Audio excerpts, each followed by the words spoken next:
Hello, welcome to Pluto enters Aquarius.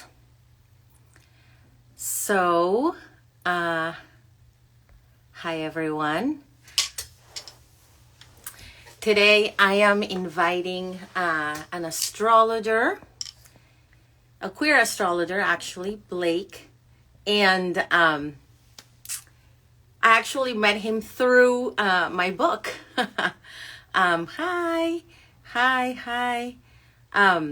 Blake is going to join us in a minute, and we're going to talk about Pluto entering Aquarius, which is obviously the biggest deal. Let me see. And we're going to prepare you for this. Yay. Thank you. Just give me one moment. Here we go.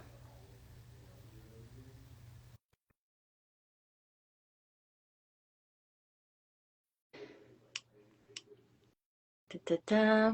Sometimes there's a short delay. Oh, here we go. Oh, hi. Hello. Hi, how's it going? Good. How are you? I'm well. I'm glad we were able to make this work. Yeah. I know there's been some minor delays, but Mercury is out of Sag, so I feel like it's a little easier to pin down. Oh boy. Yeah, that retrograde was tough for me. I gotta admit it. Definitely. Yeah. So how are you? Why don't you introduce yourself and maybe just quickly let us know how you came to astrology. I was just letting people know that you tagged me on my book and that's how we connected. So Yeah, uh, definitely. Um, Hello, everyone. My name is Blake Kelley. I am a queer astrologer living here in Seattle. I came across astrology through my own self-discovery journey, and then I became quite obsessed with it. Um, and I began learning about it, and then eventually just started giving readings, and kind of here I am. When I use the word queer astrologer, I don't use it necessarily just in the context of my sexuality, although I am queer from a sexuality perspective, but more of the bell hooks definition, which is about understanding the environment that you're in and somehow feeling at odds with it, but figuring out a way to live and thrive within it. Um, and I feel like I kind of bring a little bit of that paradoxical perspective to astrology as well. yes, because let's be honest, astrology evolves too, just like us and just like the times. Um, and so thank you for that. So thank you for asking me to do this, by the way. I really appreciate it. I have my son in the seventh house, so I love collaboration. Oh, that's lovely. Yeah, well, Uranus is also there, but that's another story. um, but today we're here to talk about Pluto, Yes. which which is just one of the most groundbreaking astrological changes that we're going to experience. And so maybe we should start by defining what Pluto is, Mm, what Pluto does. Um, mm. we're always approaching astrology here from an inspirational perspective, but we gotta also keep it real, right? So especially with Pluto, because it's a no nonsense kind of energy. So Yeah, it's a sort of you can't ignore what's happening, sort of energy. mhm. Yeah, so I'm a Scorpio. So I know Pluto really well. Mhm. Um, so I will just start by saying that, and then you can, bounce off of me or whatever. Sounds We're great. kind of flowing in combo. But so Pluto is it's interesting because it has an irregular orbit astronomically. Um, like for example, Chiron, but Chiron is not even a planet, right? It is a centaur, but Pluto is the only planet that has an irregular orbit in our solar system.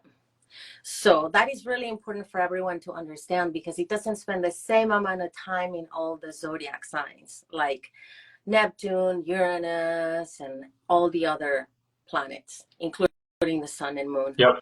which we consider planets in astrology. So that kind of, I mean, it's really interesting because like science hasn't even found out why, from what I know, right? From what I follow.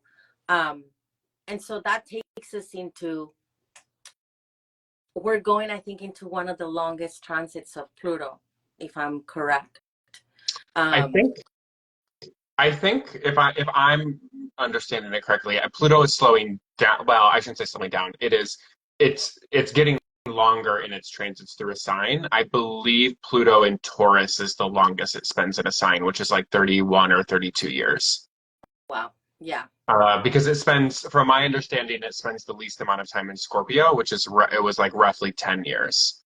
Mm-hmm. Um, Mm-hmm. Yeah, I think you're right. It spends the longest in Taurus. Yeah. Mm-hmm. And I think that the other thing that we can understand about Pluto from like kind of a collective perspective, not even just only in our own birth chart, is that the Pluto transit really speaks to, sometimes I believe to be, generational themes around, power dynamics that generation has experienced. Or what they want to, how they find their own empowerment in their lives.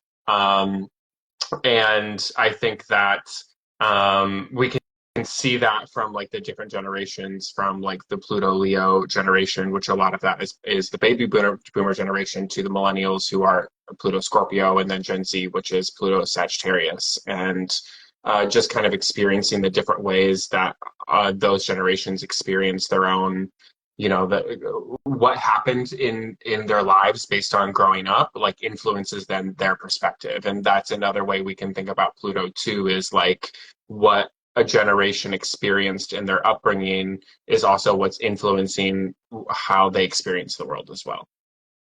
Absolutely. And that is one of the reasons why generations clash.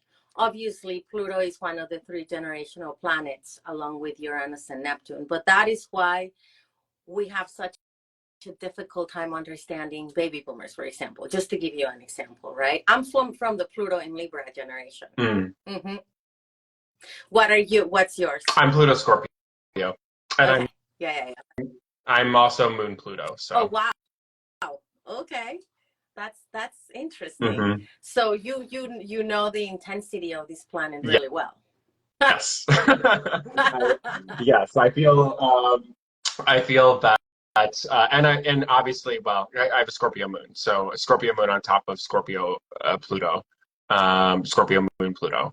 So I feel in a lot of ways, I feel sometimes internally what I feel a lot of people experience externally. Okay. Uh-huh. And so in the birth chart, how would you say Pluto, what does Pluto mean in a birth chart? Like when you do a birth chart reading and you look at Pluto, what are you reading? Yeah, I mean, when I look at Pluto and I'm reading a chart with someone, the first thing I look to is the aspects that Pluto is making to other planets. So is it in a square with another planet? Is it conjunct another planet? Because I think that helps layer the contextualization of like how I would talk about it. If someone has Venus square Pluto or Moon square Pluto, I talk a lot to them about how they have experienced relationship issues or relationships with their upbringing and nurturing that has maybe felt volatile or insecure, or potentially having to deal with like really tough situations, and how that's impacted the way that they feel about their own sense of relationship dynamics or their own sense of personal power. Because I think Pluto in a lot of ways is sometimes our like toughest challenge, but also our biggest triumph around how we can find our own sense of power inside something that sometimes can make us feel very powerless. And I think it's almost like holding the polarity between what is powerful and how is power used, and can power be used in a quote good way. Because I think a lot of the times when we talk about Pluto, sometimes there's a lot of negative connotation, and I think that's true. But I also think it's important to recognize, like, it's almost forcing us, like even in our birth charts, if you look to Pluto, how we're looking to better understand how to utilize power in a way that is uh, uh, um, empowering or helpful, rather than power being used as like a demonstrative sort of way, like wielding power in, in a way that might not be beneficial to yourself or others. Yeah, I mean, I have Pluto well placed in my chart, but I'm a Scorpio. So um, I see Pluto as like a rite of passage. It is that it will represent the most intense aspects of your personality, how you deal with things like trauma or loss. I think that Pluto also can speak to loss. We have a tendency to think it's Neptune, but I think Pluto also. And your ability to pick yourself back up, that ability to like bring yourself back to life after some of the most difficult life experiences. But in evolutionary astrology, they start with Pluto. So it's the first planet that evolutionary astrologers look at, because like I'm not an evolutionary astrologer. I mean, I like some of it, for sure, but because the entire chart is gonna work towards making Pluto. Yeah, I've studied evolutionary quite a bit, but my focus is more on the lunar nodes than it is around the how Pluto comes to term, like how Pluto is incorporated with that. Same. But like, so let's talk about now. Well, I would love to talk about like the ending of this Pluto cap and then Capricorn, and then how we can transition into like what Pluto and Aquarius means. Do you want me? Is it all right if I start off, or would you like to talk about that? Yeah, of course. So it's been in Capricorn since 2008, right? Yep. Pluto moved into Capricorn since 2008. From a collective perspective, a lot of people speak to that's when, the financial crash happened, that, affected global economics, not just in the US.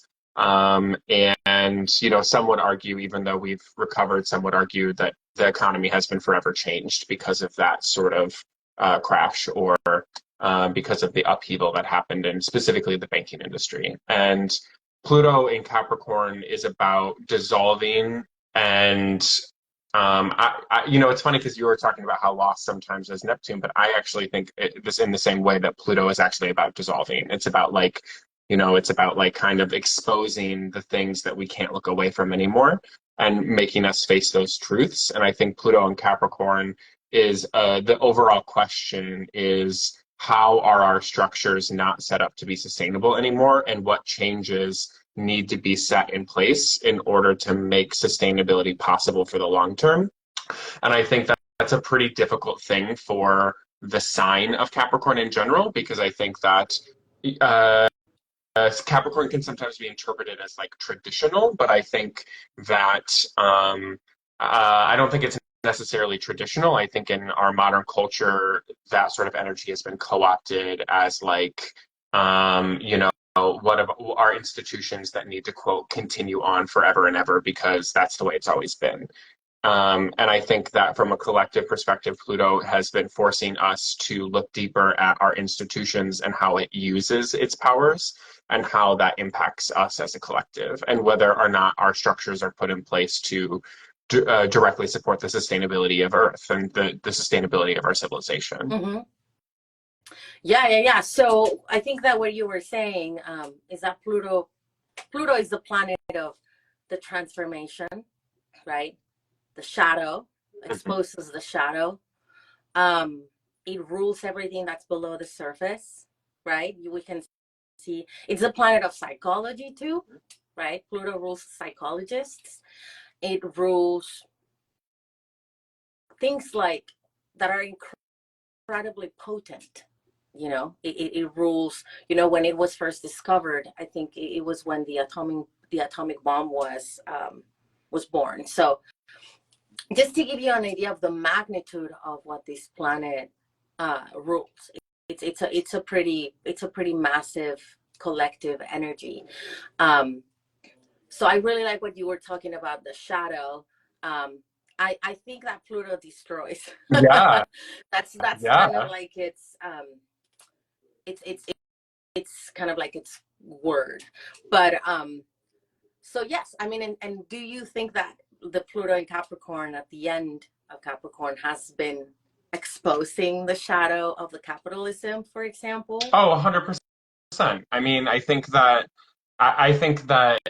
it's making us call into question what structures of economics or trade or how we structure our society is really leading to the betterment or not the betterment of our collective you know civilization. And I think that it has forced us to recognize the shortcomings of how the capitalist system potentially does not support everyone having their needs met, Right. or even the effect of having to work in a very specific way in order for those needs to be met. And I think that prior to Pluto and Capricorn, I think those sort of ideas were just maybe just kind of accepted as reality. It was like that's just the way that it is. And I think people had less of an issue with it. And I think that when Pluto moved into Capricorn, I think that's when the questions began of why are we all functioning this way? And like what does that really is that really helping us? And is this the best way to move forward? Mm-hmm. And I think that,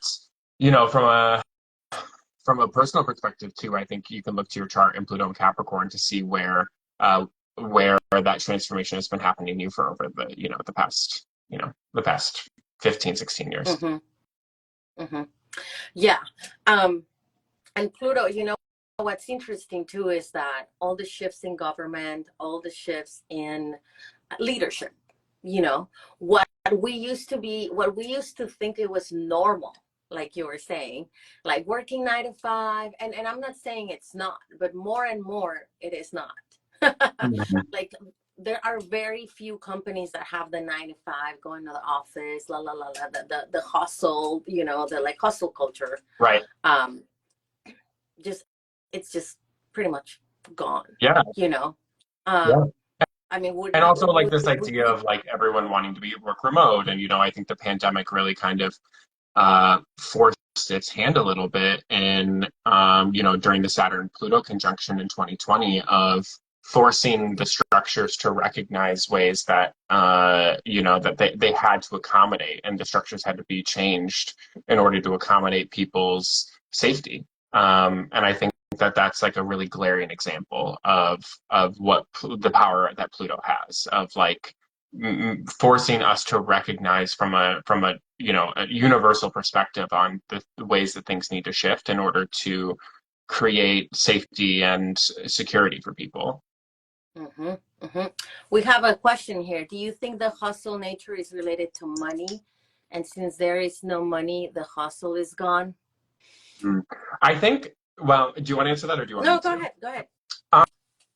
I think that the problem is that um, the way that the job market has changed has forced people into like two separate ways. It's like either you're hustling and you're like trying to make it work, or you're like trying to find a very established, secure job that pays like really, good benefits and something like that. And I think the sort of middle ground job where you like have a job and you can kind of just get by and like live a kind of normal life, like that kind of job doesn't feel like it's really out there anymore. It's almost like the job market has gone to two extremes.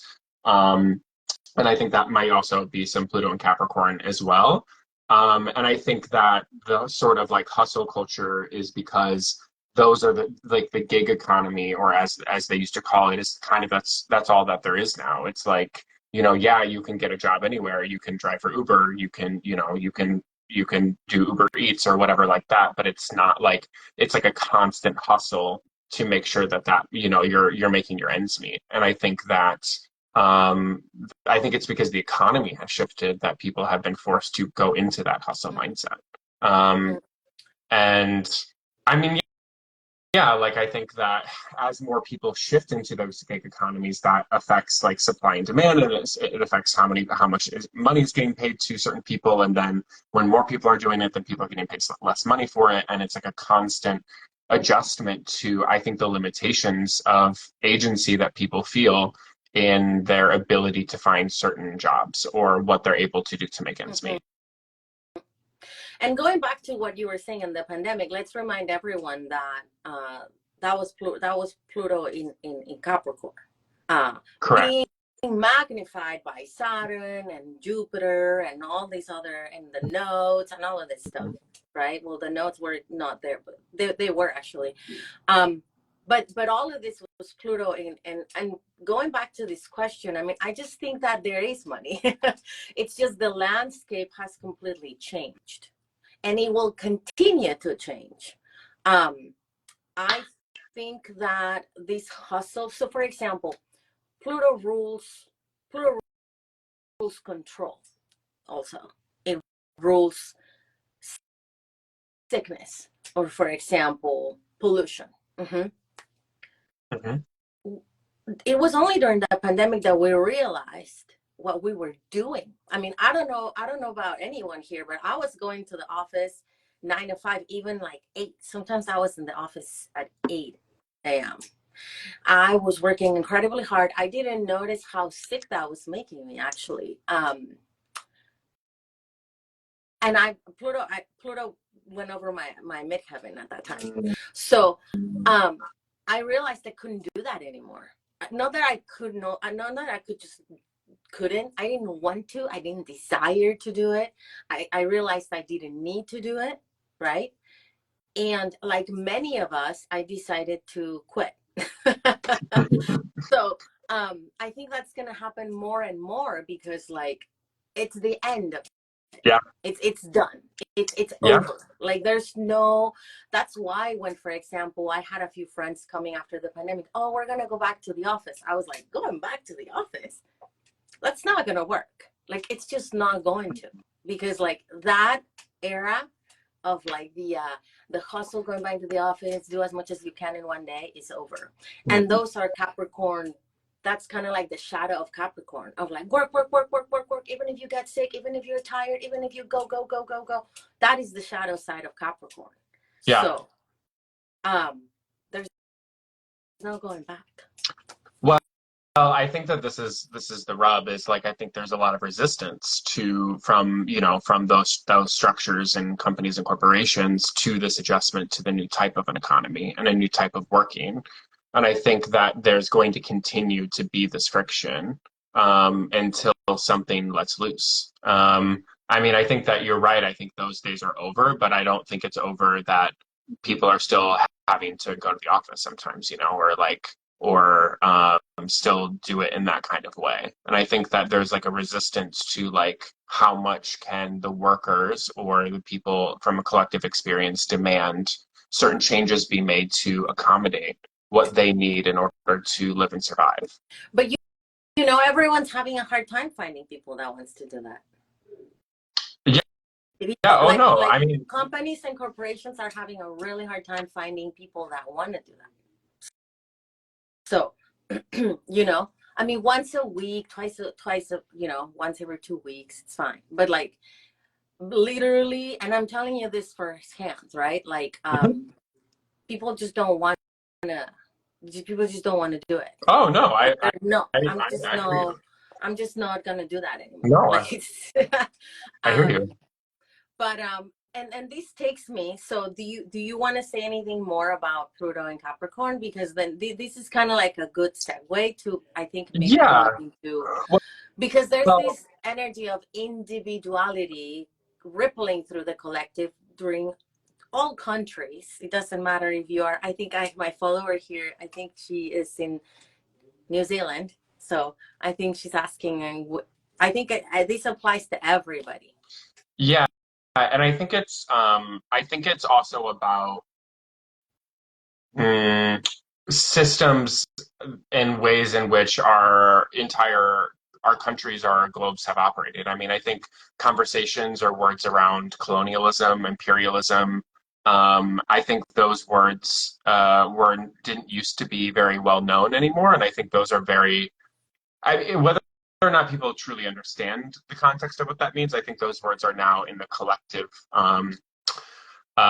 the collective, and I think that though that is a part of this conversation of like what is that actually supportive to certain people around the globe or around and what harm has been caused because those systems have been taken hold and there has been nothing stopping that from happening. Mm-hmm. Mm-hmm. For sure. I mean, I actually know someone who does all about decolonizing astrology. Mhm. Fascinating. Yeah. But actually, they're doing decolonizing cosmology, not even astrology, but Oh, cosmology. So, interesting. so you're right. These words are like Aquarian energies coming in because, like, the way that astrology works is not that this is over and there's like a clean slate and this starts. No, it's like when a transit, especially a transit that lasts this long. Uh, 13 years and another one that lasts 20, it's almost like they merge. They kind of like, it's like water, right? It's like Yeah. when you mix water, they kind of merge. So all of these words, you're right, we weren't talking about that. We weren't talking about how important it is to heal the indigenous, because Right. that's our healing all over the world, all over the world. I mean, I'm from Mexico, so I'm pretty big on that. um, And I think, so those are Aquarian archetypes. yeah, and I actually think that this sort of understanding of like ancestral or indigenous stories of sustainability really ties to Capricorn. And like to me, whenever I think about a Capricorn, I think of the word sustainability. And I don't think of it as in like grind, but I think of it as what creates the sustainability and how can you be in the cycle, right? Of being in a sustain in like how can you create that cycle? And I think that's why Capricorn always sits opposite of Cancer, because Cancer is like everything's cyclical, but then Capricorn is kind of like how do we create the structure of that cyclically? I don't know the plural of that word. Right, Um, right, right. but how do you create that structure? And I think it points a lot back to indigenous work and how indigenous cultures have created it pre-imperialism and colonialism mindsets. Mm-hmm. And so, how do you think that's going to pan out during the next 20 years that Pluto is going to be in Aquarius? uh, I mean, I think that to be honest with you, I think it's like, it's kind of one of those things, like there's no turning back. I can't predict like how, I don't know if I don't know if I know how to predict what is going to happen from a global perspective, but I think that these concepts are no longer, they're not in the cultural, they're not going to be pushed away from the cultural understanding anymore. And I think that because we have such access to information because of the internet, and I think this is where Pluto and Aquarius is going, like I think that the control of how things need to be, or they because they should be a certain way based on how certain people want them to be, I don't think it's going to be feasible anymore. And I think that the more that people find these resources and find this information, the more transformation can happen that then leads to the collective change. I don't know. People always talk about like change yourself and then you'll change the world sort of thing. And I'm sort of like it's a both. It's like I think the collective and the individual needs to change, and I think they need to meet in the middle. And I think that the Pluto in Aquarius transit over the next 20 years is going to ask us what does that structural change really look like to support everyone, and how is that change going to take place, and are we ready for it? Like are we ready for it, and what does it really mean to ask and to get it?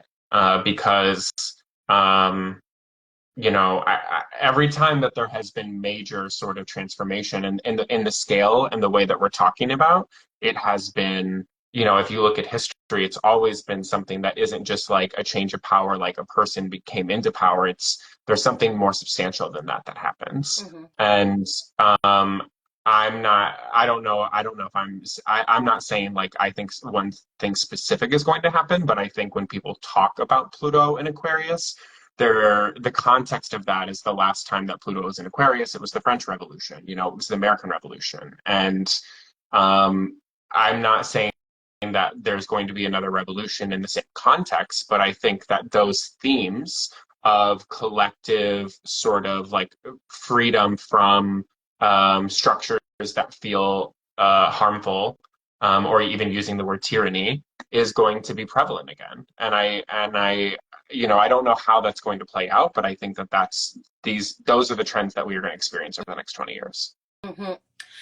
Yeah. So the Blake is referring to the revolution that happened worldwide back in 1770 something or something like that, when the French Revolution started, and that kind of just spread out all over the world. Mm-hmm. And the American Revolution happened too. Obviously, these are different times. We will have similar themes. I mean, look around.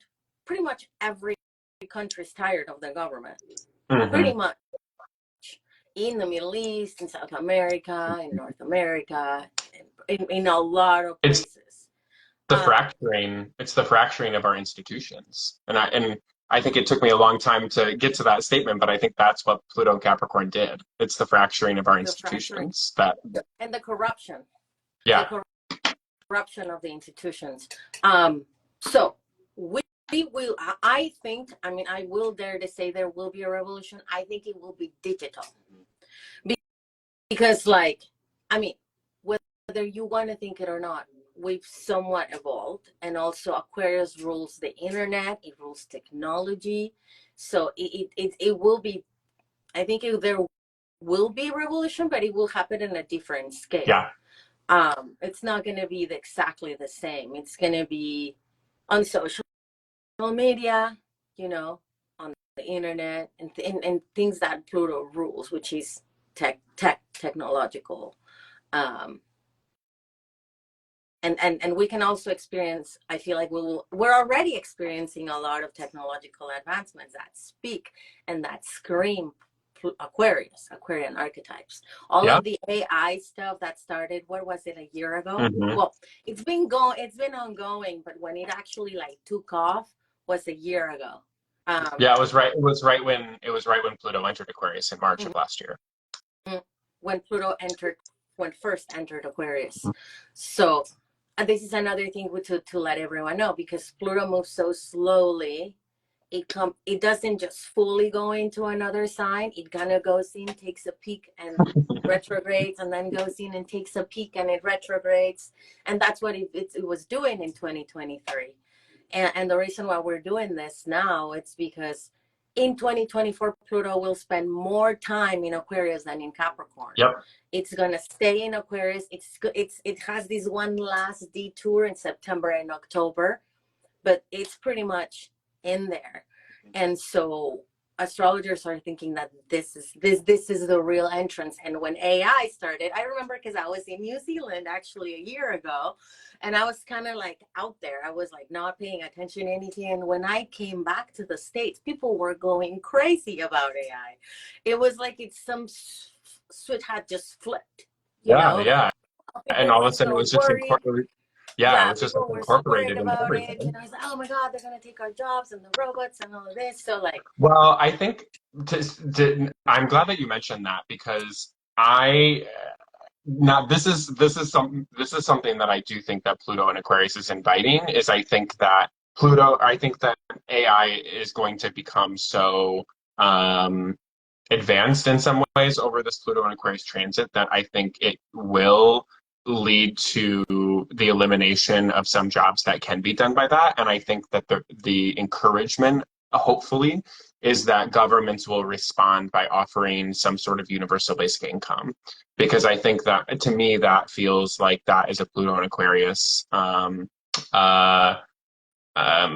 you know you what? know.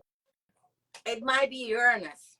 In Gemini or Taurus. Might be the conjunction between Jupiter and it might be the conjunction between Jupiter and Uranus, which rules Aquarius, and Pluto going into Aquarius. Because, like, I don't know if you know Jessica Adams. She is a mundane astrologer and psychic Okay. based in the UK. And I read a whole article in which he was saying that the last time there was a conjunction, that there was that conjunction, it's when women got equal pay. So, Mm. so it's kind of like and it's really interesting because, like, Uranus is going to be ruling Pluto. Mm-hmm.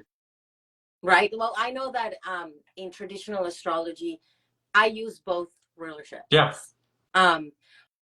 But to me, this feels a little bit more Uranian, and especially like we have Pluto entering Aquarius during a Uranus year, right? When Uranus is doing all these activations. So I do think that the universal income is also something that's going to happen. Mm-hmm. I don't know if it's Definitely going to happen this year, but. Well, I think that for me, what I was just trying to say is I think that with the advancement of AI, I think that it's going to force the conversation, and I think that I think that it's going to bring it to light and make it a non-negotiable. Rather, where when we were talking about it a couple of years ago, it seemed more of like a novel idea rather than something that feels like reality. Yeah, I mean, it's there. I was just in not in the summer. I was in South Korea, Mm-hmm. and a robot brought me my food in a restaurant. It was quite cool. That's awesome. Yeah, Yeah. I've been seeing that a lot. They do it. A lot of hotels are doing that now for like room service. Oh. I've seen a lot of robot like deliveries of food in hotels. It's really interesting. Mhm. Mhm. To me, it happened in just some random restaurant. Like, I didn't know or anything, and then all of a sudden, I just saw the robot bringing me my food, and I was like, "This is really Pluto in Aquarius vibes." So it's like, Yeah. and also I know the it's kind shadow of side. Let's be real, because Pluto unveils the shadow. We're also going to see the shadow side of that. Okay, and and so that's really important to remember, right? It's like the advancements in technology, the advancements in space exploration are going to be quantum, but we will also see the shadow of it for sure. yeah, yeah, absolutely. I mean, we're going to see the shadow of the way that technology completely starts controlling our our lives. I saw a meme the other day that said, the internet when it was created used to be a fun place to escape reality, and now it almost feels like reality is a nice way to escape the internet. Oh, absolutely. You know what I think? You know what I think, and just to keep everyone like keep it real here, Uh-huh. huh? It's also we're also gonna see the how sick it makes us to just always be like scrolling, la la la la. Well, but and I think that that's almost like the obsession of Pluto and Aquarius of like we can't put down our phones because that's the only way everything is integrated into our lives. And it's like, as for as much as everyone is like, oh, put your phone away for X many hours, it's kind of like, okay, but that's like where everything exists. So it's sort of like this addiction and obsession that I feel like it creates issues around what does it really look like to disconnect. Oh, for sure. I mean, I've had to tell my friends, it's like, can you put your phone away? Because we're hanging out, right? If we're hanging Yeah. out, maybe you should put your phone away. And people really have a hard time doing that. I'm not saying I don't, but I Yeah. have had to schedule like times for like do not disturb Right. to be able to write because it's super distracting. Oh And I yeah. think we're also gonna see that like how that's affecting our personal energy. Because Absolutely. we used to think that, oh, there's an app for everything. That's cool. But now we were gonna really see like how detrimental it can be to not have like 1 week, 1 day a week with no phone, for example. Right. Right. Yeah, yeah, absolutely. Um, yeah, and I think that what's interesting, and I know I'm backpedaling just a little bit here, is the actual Sun-Pluto conjunction that's happening on Saturday. It like actually happens at like 29 degrees 59 minutes, which is I think like it's like crazy that it's like not Yeah. even the last degree, but it's like the last minute that that something can be in a sign before it It's the last transitions minute into too. Yeah, yeah, because like they both switched into Aquarius on Saturday, right. right? Yeah, Yeah, yeah, it's 29 degrees 59 yeah, that's minutes. Um, cool. That's wild. and That's wild. I think that it's what's interesting is that the conjunction is still happening in Capricorn, even though they Mhm. both transition the same day. And I think it's going to be this. I mean, I don't think anything like huge is going to Really? happen on Saturday, but I think something huge is gonna happen. you think so? Yeah, Okay, okay. yeah, because like think about it. It's the last time the Sun conjuncts Pluto in Capricorn. While we're alive, It's at yeah. the 29 degree in the 20 in the last minute, like I 59 or mean, whatever. I feel I like think we're gonna hear about something major, like some sort of like big corporation or a politician or a very important figure, because like just like last week I was doing an IG live about the not Epstein because I hate him, but like the woman that unveiled all of those people. mhm. That's Pluto in Capricorn too. That's the end of it. I think on Monday, this Monday, there will be some big news about something. It's either some millionaire or some politician or um some big corporation or some corruption or something like that, or a corruption scandal. Maybe I'm wrong, but No, no, no, no. I mean, I was just going to say, like, I think that the last Sun Pluto conjunction to me feels like it's a sort of like finality of like there's no yeah, turning back.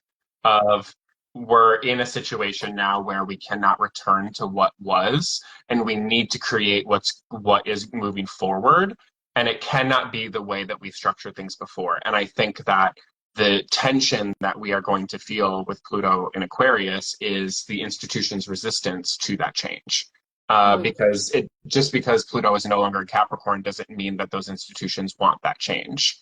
And I think that that's sort of because, and I think Pluto in Aquarius very much speaks to like collective experiences or like how what is the collective we in the Mm-hmm. situation. And I think that that's the forward thinking isness of how I think we're gonna experience Pluto and Aquarius. And I like what you said earlier when you said, it's gonna bring up the shadow sides. And I think that sometimes it's good to talk about that because it's not always like, oh, Pluto is gonna do this horrible thing and then that's it. And it's just like, yeah, we're talking about collective revolution or whatever, but to reference in history the French Revolution, right? Like after the French Revolution, the French ended up in Napoleon. So it's sort of like, Mm. are is that who I mean, who has any idea who that person's going to be? But if that sort of revolution happens, is that who we're ready for? Like, do we want, like, are we really, are we going to transition into like a Napoleon style leader? And I think that that's sort of the questions that I think it's important to consider in this time is as this massive change takes place, because I think massive changes are going to take place, what sort of things do we want to think about as a collective to try to prepare ourselves so that whatever transition of power happens, it happens in a way that is hopefully less harmful. Mm-hmm. Mm-hmm. No, I see what you mean. I mean, maybe I'm being too optimistic also, Oh right? no, I mean, please But be optimistic. I mean, I am one of the astrologers that thinks that this is the age of Aquarius. I know that some people, and especially I love science, but science has turned very fake and boring to me. I love it. I'm not saying I don't. I love Yeah. it. I watch science shows all the time. But I feel like, I mean, did you hear about, maybe I'm going on a tangent, but did you hear about that there was this like carbon dated temple just found in Indonesia that dates back to 27,000 Wow. years? And science is like, well, that's not real. Of course it is. Humanity is way older than we've been told to be. Yeah. Way older. The pyramids in Egypt are way older than that like regular mainstream archaeologists are saying that the mainstream, I don't know how I ended up in this, but what I'm saying is that I do think that we've had so many Aquarian activations, like the Great Conjunction, the Saturn Uranus squares, and now we have Pluto entering Aquarius. And if you are in Egypt and you look at the sun rising right below, not with technology or anything, just with the naked eye, because that's how the ages have always been depicted through thousands of times. That is the Aquarian constellation. So when we talk about that, things kind of shift a little bit, because like when people are calling it the age of light. So maybe there will be like some sense of unity, and maybe there will be like, I mean, for that to happen, right, there's got to be some sort of like, that's it, the fact that there's going to be a trillionaire now, pissed a lot of people off. Just saying. Yeah, no. And I mean, trust, like, listen, I mean, I have a lot of roots in activism. I have a lot of roots in that sort of space. My concern from like the populist movement space, because I think Pluto and Aquarius is going to lead to a rise in populism. And I think that, like, I'm all for power to the people, but, like, what concerns me is certain populist movements that are actually like maybe a little bit harmful to the rights of everyone. And I think that I've noticed from like a geopolitical perspective, the rise of a lot more like groupthink mentality around certain ideologies that people are very fixed about, that can lead to harm to other people that are individuals. And I think that that's the shadow side of Pluto and Aquarius. Well, from the research that I did, that's you know what it feels like, the trine that Uranus is going to form with Pluto. That is just forming this year, and it kind of like develops over the 2025 and 2026. Yeah. From what the research that I've done, usually that trine creates that. It's kind of like just radical political ideas and things like that. But yes, you know what? We're gonna have both. Yeah, exactly. And I think that's the experience of Pluto. It's like you experience both ends of the spectrum. Oh yeah, for sure. Just like when just like you show the highest vibration of your sun sign and the lowest vibration of it too. We're gonna see that. We're gonna see that. Because also the bigger, one of my favorite astrologers, Divine Harmony, she says, the bigger the light, which is what the age of Aquarius is it's when the earth passes through the photon band. But the bigger the light, the bigger the shadow. So it's going to be interesting. And I also think it's interesting because as Pluto is moving into Aquarius, it is entering the same degree that Saturn and Jupiter made that conjunction as well in December of 2020. And I think it's really going to activate the schemes or the things that we've learned about during that time. And it's going to then also lead us to better understand that, because then later this year, Saturn and Jupiter are going to square each other.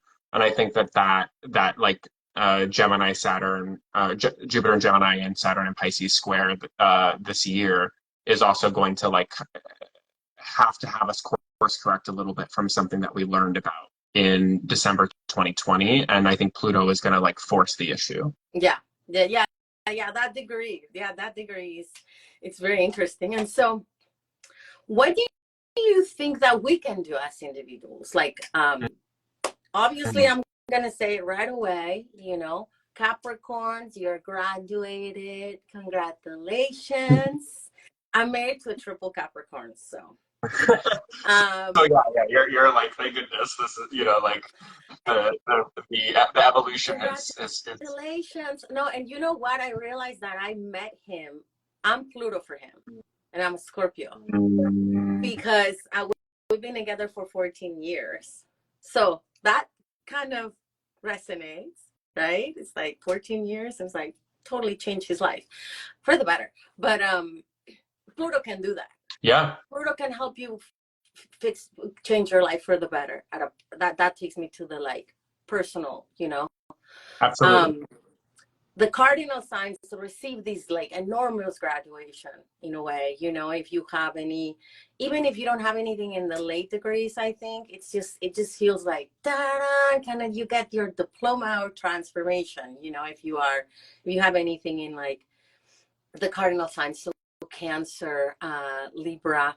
Capricorn, and Aries. And now the fixed signs receive that energy. So I have all fixed signs. So I have a mix. fun. So I have a mix. So my Pluto, my honest, I looked at my chart and I was like, I'm going through a Pluto transit for the foreseeable future. So I'm just like, great. So for us, you know, for us people who, well, I'm a Scorpio sun, Taurus rising, Leo moon. So hmm what would you tell me if you wanted to set me up for success for the next 20 years? Ooh. For your chart No, or for for fixed signs? everyone that has fixed energy in their charts. Whew. Um, get ready to be uncomfortable and do things differently, even if you want to do them the way that you've always done them. Um, you know, I have fixed signs as well. So, and I think that Pluto in Aquarius is, you know, Aquarius is an air sign. It's very intellectual and it's very steadfast about opinions and ideas of what is best for the betterment of our collective. And I think that sometimes I think it's talked about of like what is the betterment of the collective regardless of what's the current situation at hand. And um, I think that as long as you can keep a perspective or be open to new perspectives around how you need to shift the ideologies and the understandings that you have around what what really is collective, like joining together, whether that's in your neighborhood or whether that's connecting online, or like how are you seeking to find that sort of community or that sort of establishment that like makes you feel connected to a group. I think that's going to be very important over the next 20 years.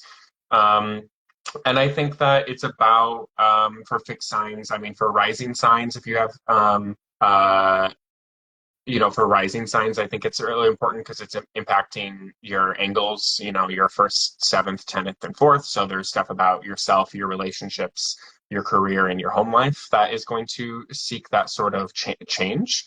And I just like ready to just understand that you are going through a process and the process is not always going to feel nice, or it's not always going to feel it's not always going to feel rosy. And I think that unfortunately what's required from us to become, I don't know, better or who we want to be, or requires sometimes a lot of deep unearthing of situations and dynamics that can be very fragile and be very unnerving. And I think that's what Pluto does. Pluto takes the thing that you think is understood and then provides another layer for you to understand. And as long as you can try to understand that you're walking that path gently and over time, it can maybe help you not feel as overwhelmed by the process that you're having. Well said. Yeah. I often describe Pluto to my clients as like this pot of gold that is 4 stories down. Mm. And then you have to get in there. It's kind of like, let's get it out. You have to get deep. You have to go into introspective mode, and you want to do the work. Like, Yeah, it's interesting for me. I'm 4 degrees Taurus. Pluto is not even squaring my rising sign yet, but I've already felt kind of like themes that are coming in, that it's kind of like this energy is just kind of like whatever it's trying to manifest for me, it's there. It's like very strongly. It's like in my face. Every time I open a computer, every time it's just this, do this. So that's what I'm gonna do. Yeah. Yeah. Yeah. Yeah. Yeah, because like I want to set myself up for success. So I'm gonna do something Plutonian to like give it that.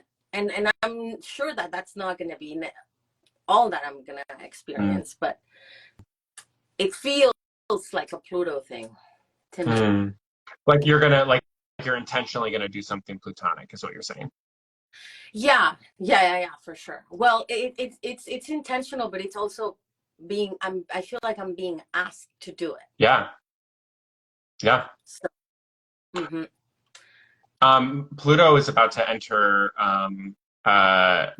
my fifth house, and so it's just interesting, even how I'm like I've already noticed the ways that I like want to change the ways that I date people, and I'm like these things have like almost come out of nowhere, and it's never been something that I've considered or wanted to consider before.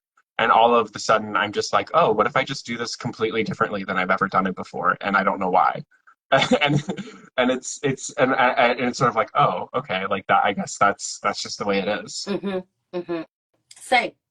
Same.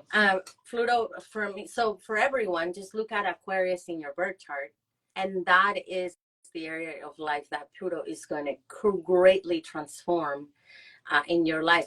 It might not. Again, I'm already noticing it for me because it's my 10th house. So Aquarius is the 10th house for my chart. but that area of life is going to be like completely changed, Yeah, and so things will be brought up to your attention. definitely. Mm-hmm. Absolutely. Yeah, I mean, it's just going to be, and I think that you know when Pluto moves into a sign too, it definitely brings upon the major reckoning of what it is that we're needing to understand, and then the rest of the time Pluto is in a sign, it's like us having to walk that path. So I think that March of last year of 2023 was like the inkling, and then this year it's going to be the like real like, oh, okay, this is what I have to work on. Um, and then you know it'll dip back into uh, it'll dip back into Capricorn again for 2.5 months in the fall of late like fall early winter of this year, and then finally move into Aquarius for good, not moving back into Capricorn in like I believe it's mid-November uh, of 2024. Where Aquarius is in our birth chart, Pluto is transforming. Yes. Yes. Yep. Yep. So, for example, my Aquarius is my 10th house, and Pluto has already been transforming my work. That's exciting. That's exciting times. It's exciting, but it's also very like nerve-wracking. Oh, you know, well, trust me, it's nerve-wracking because it's kind of like, like I'm changing everything about my career now. I quit my full-time job, but I kept working there for 2 years, and now I totally quit it, and I'm okay with it. I mean, I know, but Pluto in an angular house, especially if Pluto is going to either your first, your fourth, your seventh, or your 10th, it's gonna feel more intensely because all the angular houses just do that. They're a little bit more prevalent. So, or if you have any fixed sign energy, it's good to start working with Pluto. Definitely.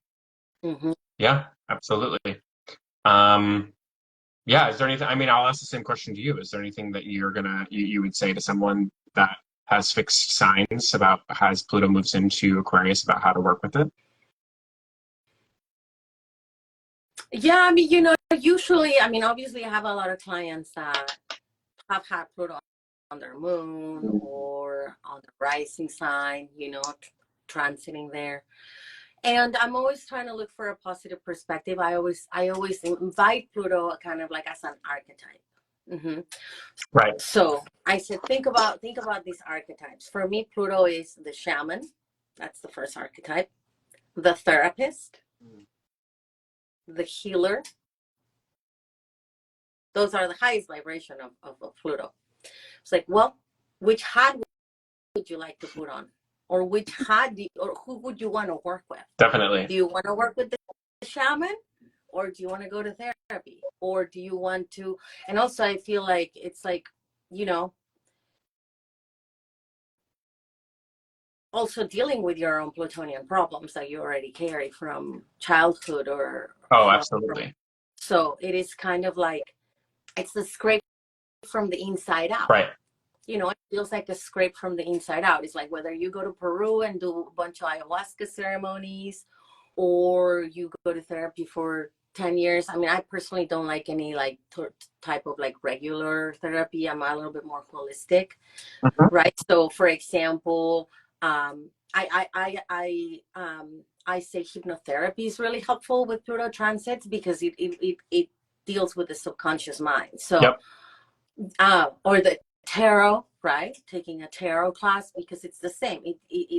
Pluto rules the subconscious desires, and everything that happens here that you kind of push out, right? Yep. I also say, like, I don't necessarily like the saying skeletons in the closet, but it feels like something similar. Like, for example, Stephen Forrest always talks about Pluto, like we all have those skeletons in the closet, whether we did them or it was done to us. And we just, because of survival mechanism, we tend to put it away. And it's like, I don't want to talk about that, right?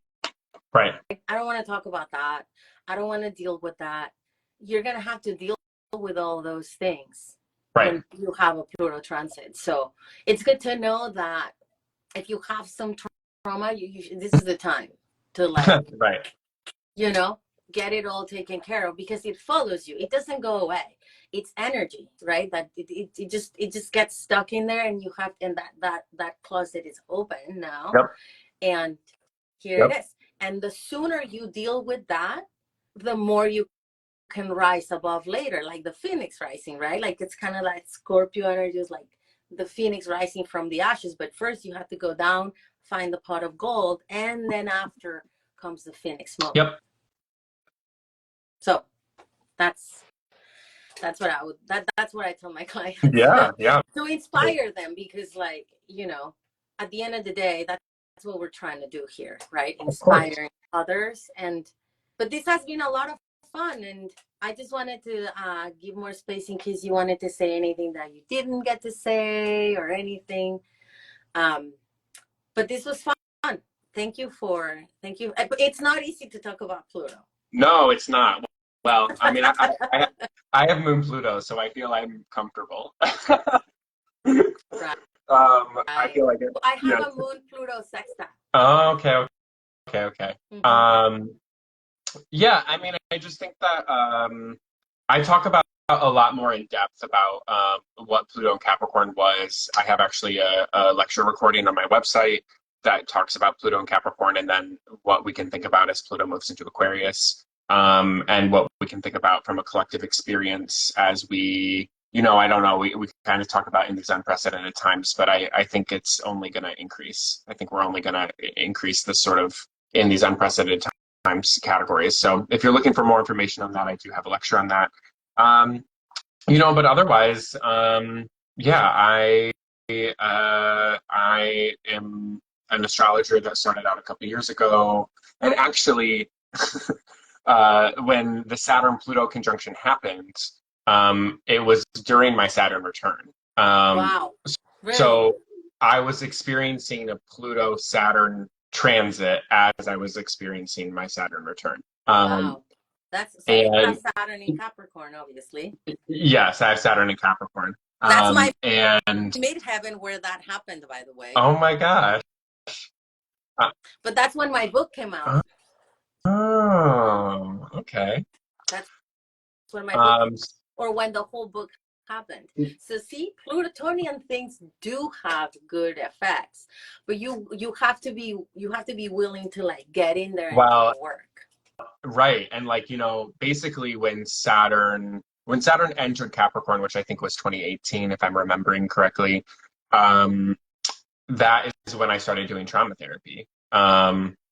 And I had been doing therapy before that, but I really like from basically 2018 until like now, I got like really deep into, you know, doing my own trauma therapy. and Wow. healing from that. And kind of, honestly, kind of like, it was weird because, when the pandemic happened, everyone was like, oh my gosh, like, we're all alone and everything. And for me, it weirdly felt like, oh, great, I don't have to see anyone for 2 years while I do this work. I was like, this feels really nice. Now I have an excuse to just say like, hey, I'm unpacking all of my shit and I don't know, I can be kind of alone in it. Right. Yeah. To Yeah. work through it.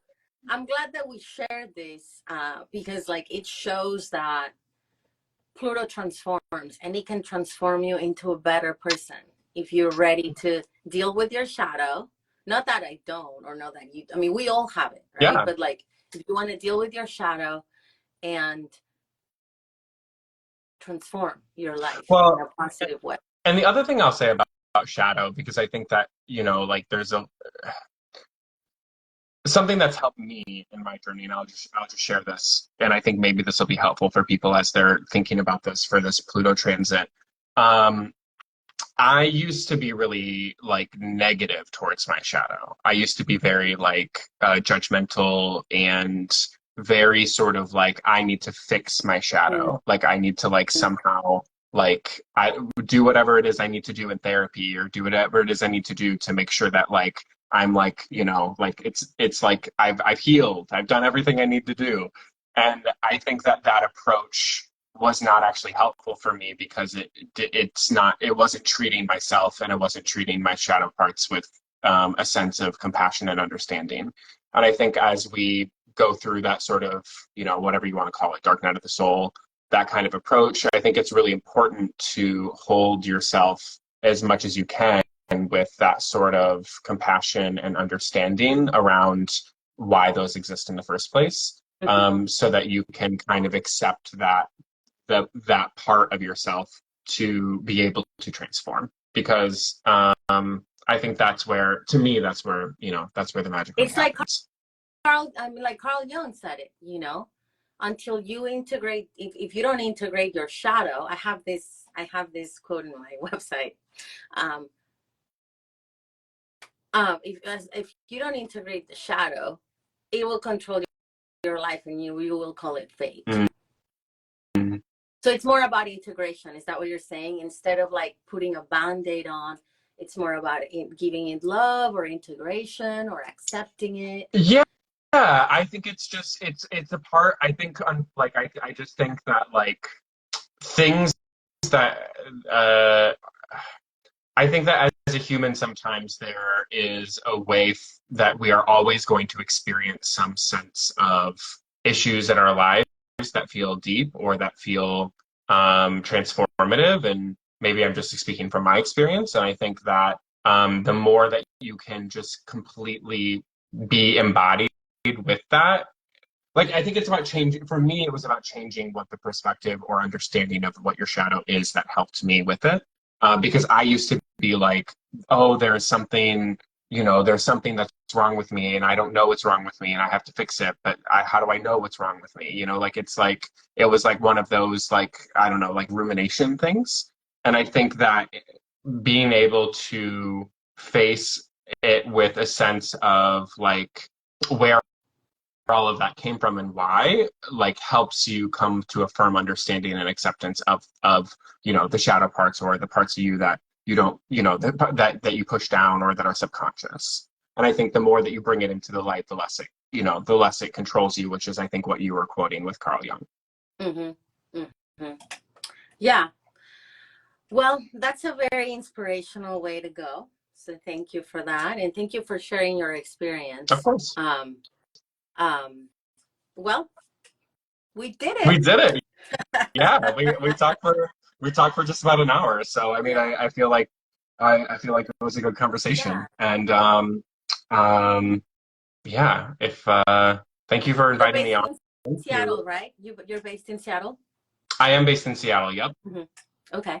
And you offer readings and all of that, right? So just I offer natal birth chart readings. I offer synastry readings, so like relationship readings. I took a 9-month certification course on that. It's actually one of my favorite things to do.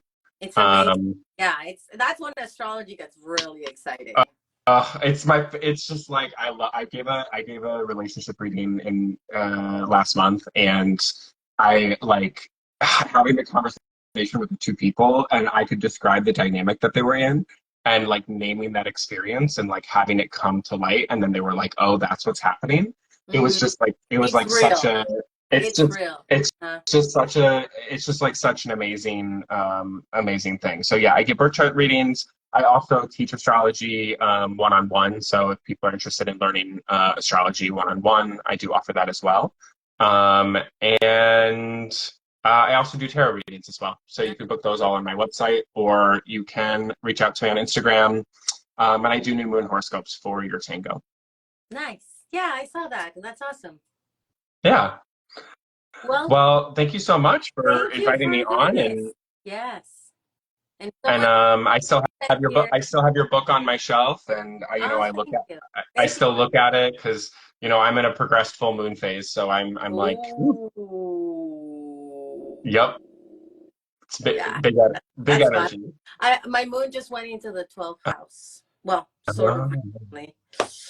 It's intense. so But your progressed moon is now in Gemini, or is it still in Aries?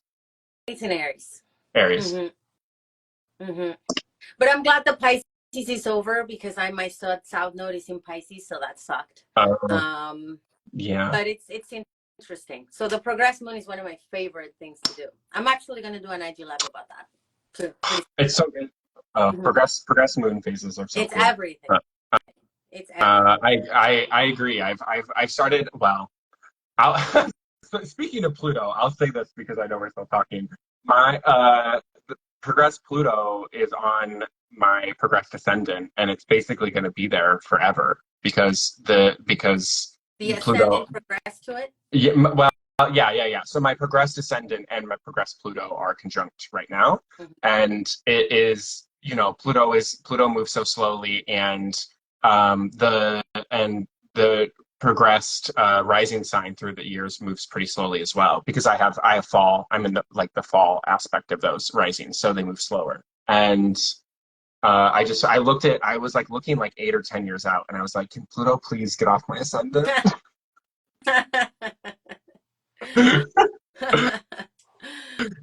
Well, I'm going to ask you to be a collaborator on this. So let us know if you have any questions, and we'll try to like answer them. But Oh, I'm of going to course, ask you yeah. to If be a people, collaborator yeah, so people yeah, can yeah. If interact people, with yeah, me. ask me to be a collaborator. It'll show up on my feed, and yeah. If people have questions, you want to comment afterwards, I'd be happy to answer them. Okay. Well, thank you so much for doing this, and we should do it again another time. Yes, I'd like that. Okay. All right. Well, here. Bye. Bye. Thank you to everyone who joined. And if you weren't able to be here, thank you for your thank yous. And if you weren't able to be here, just watch this and comment. And sending you love. Tomorrow, I am doing another IG live at the same time. And this is going to be very different. It's going to be about astrology and love for 2024. So thank you. Bye.